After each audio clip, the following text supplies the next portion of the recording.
So you can have a seat. Just a little announcement. So my dear faithful, I got no hard feelings to this good Father Christophe. Father Christophe tries to be obedient. So are we, you may say. So it's very sad that once again, yet again, it's always the same technique of using the sacraments, using what is sacred to blackmail the faithful into a doctrinal submission to what is not the position of Archbishop Lefebvre. So Father Christophe is welcome to come and see us, and if you want to say Mass again here, no problem. I don't think he will this week, but this is again the false obedience. Because of that, we are obliged to step in, we are obliged to provide for you, because the state of necessity continues. So we cannot leave you behind without sacraments. So tomorrow morning there will be Mass at 7 and 7:30 for you tomorrow morning. After that, Father Valan comes in and provides the Mass for you. So God provides, and then provides the continuity. Now what I would like to do, say nothing against Father Bobla, but I would like to answer an allegation of Father Couture. Father Couture tells you, look, is there anything that has changed in our predication? Anything has changed? Is there anything new? Now, if there is nothing new, you must stick with us, says Father Couture. Now, there is something which is very new, very surprising to me, which should worry us very much. We have a new Pope, Pope Francis I. This Pope was elected with the voice of, for instance, Cardinal Casper, Cardinal Mahoney, Father Boff, Father of the Theology of Liberation, rejoices. Hans Kung rejoices. He's the darling of the Freemason. The Grand Orient in Italy published a big front page of congratulations and exultations. All the Masons are happy. He gives communion in his inaugural Mass to Nancy Pelosi and Joe Biden, who are pro-abortion politicians. They're also in favor of gay marriage. He starts his inauguration Mass by praying at the tomb of St. Peter with a schismatic patriarch in full regalia, full pontifical vestments of a schismatic church. And he does plenty of scandals. He washes the feet of an apostle woman and a Muslims, 2 of them each. And he really wants to destroy the church. He wants a church without walls. And he was very scandalous. He got himself blessed by born-again ministers when he was cardinal in Buenos Aires. When the main problem of his diocese is that all his faithful are leaving the Catholic Church and they go to the born-again. The last thing to do is to get oneself blessed publicly in front of 20 born-again. And the list goes on and on. He takes the ring of Paul VI. The list goes on and on. I don't have the time for this, okay? But this Pope is not like Pope Ratzinger. Pope Ratzinger has the same idea as this Pope, yes. But this Pope really wants to flatten the church. He really wants to destroy everything openly. Whereas Pope Ratzinger is more dangerous for us, because he looks traditional, but in fact is a modernist, just the same as Pope Francis. But this Pope is an open destroyer of the Catholic Church. So what do you do when such a scandal happens, as when Assisi I and Assisi II happened? What do you do? You have to stand.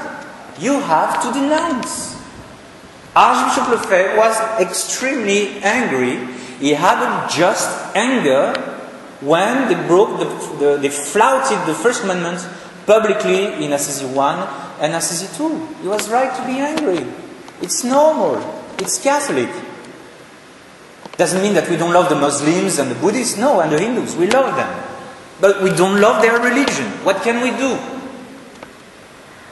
Now, what we have now is a new attitude.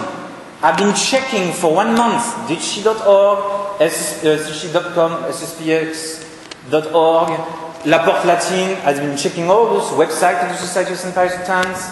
Now, Father told me just this morning, there's a big picture of Pope Francis in Mitteilungsblatt, the newsletter of the Society in Germany.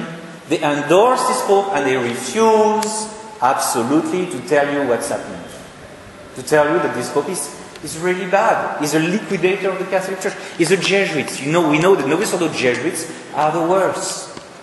So no word, no soundbite from the official Society of St. Pius X.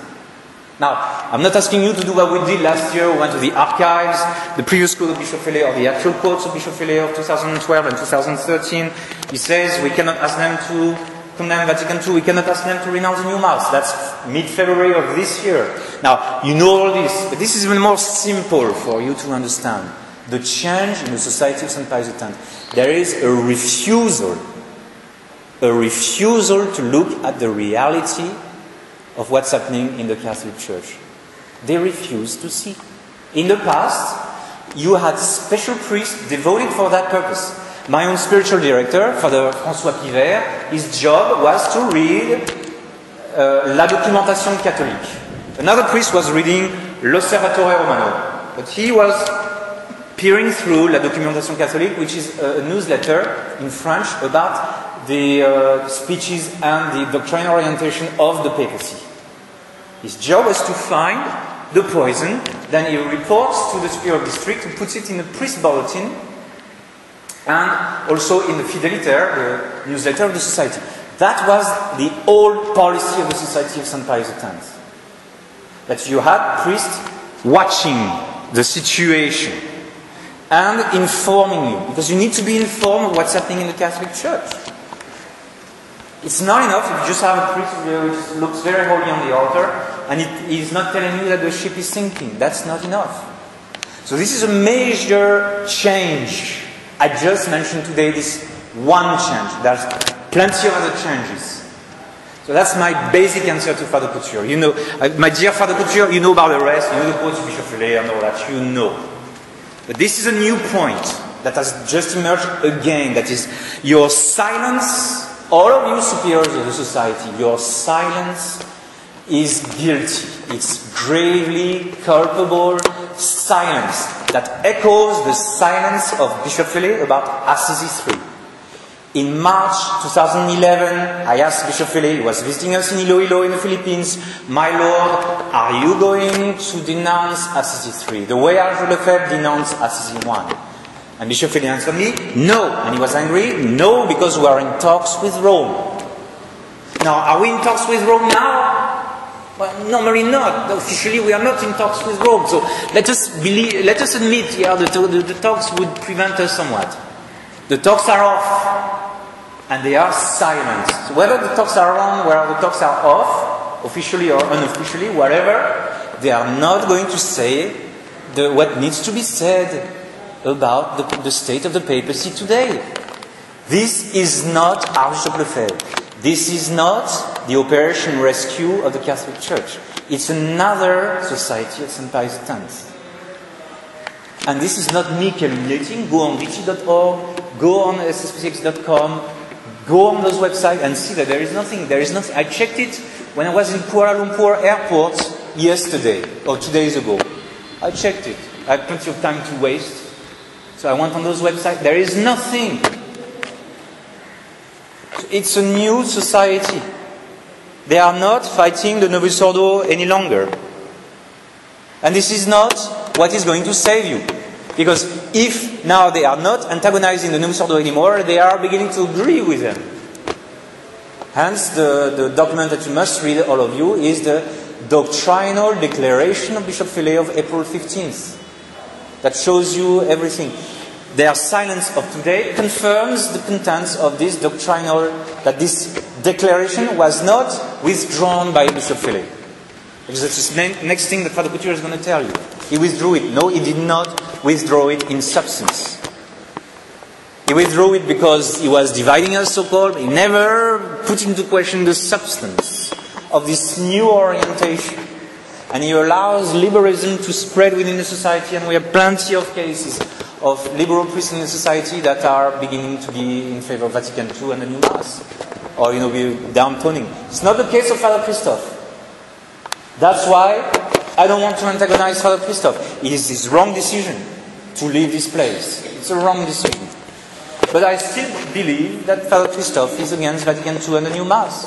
I believe if he tells you so, he is right. But he's not doing anything about the general direction of the Society of St. Pius X. If there is a love for the society, something should be done. something, at least for some time, that should be done. So I believe Father Christophe is against the new Mass in Vatican II. But this is not the case anymore of his organization. It is not the case. If it were the case, they would denounce this Pope, who is, it doesn't take you much to find out how bad he is. You can find the picture of him kneeling in front of the born again. I'm not lying to you, it's easy to, well, it's not so easy to find, you've got to go on many websites. But I'm putting it together, I'll give it to you. These are facts you can find. So this silence, like the silence of the Society about Assisi III, is criminal silence. Archbishop Lefebvre would have never allowed it to happen. Never. It's a new policy.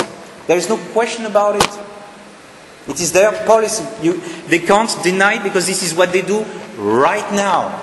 I'm not referring to the past actions. Maybe the past actions, they are sorry for it or whatever, but they are not actually. But I'm referring to what's happening right now in the Society of St. Pius X.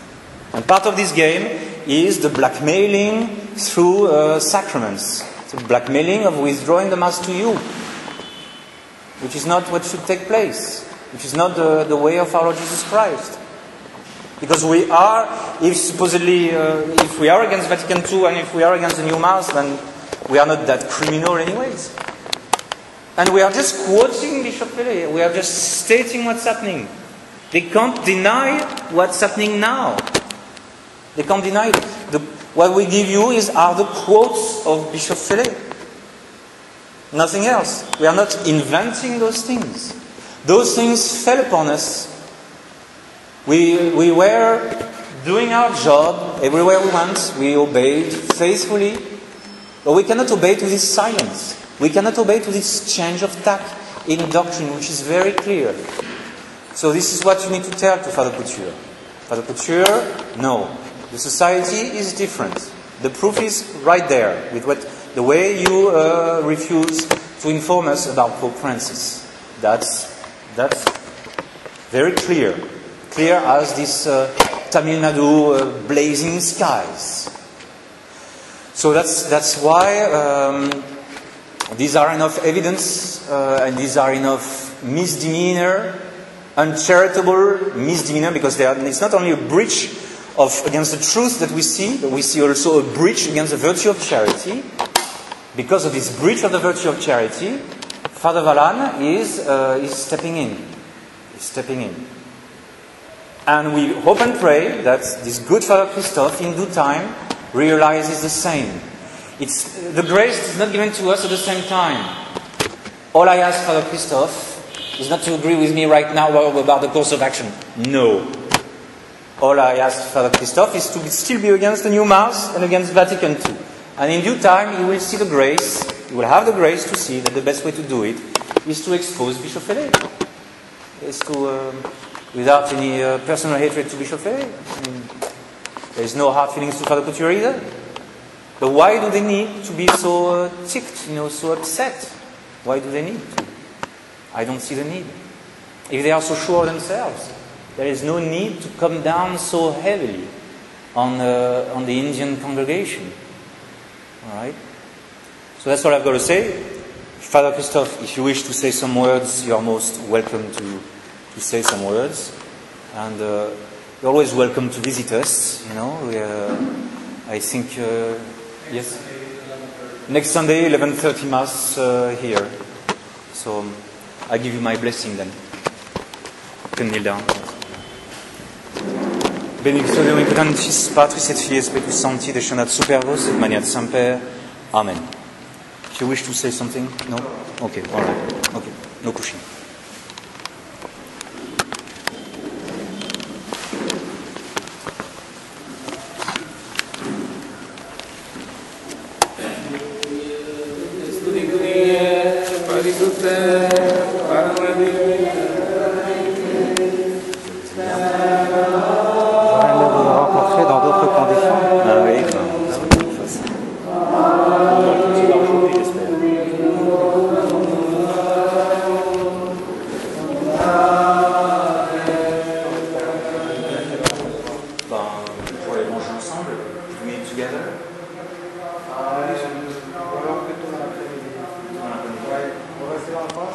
Oui.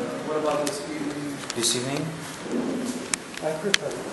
I think we did a father in fact to all me. I can talk about he may not, I don't know if there's a 6 heures? 6 o'clock?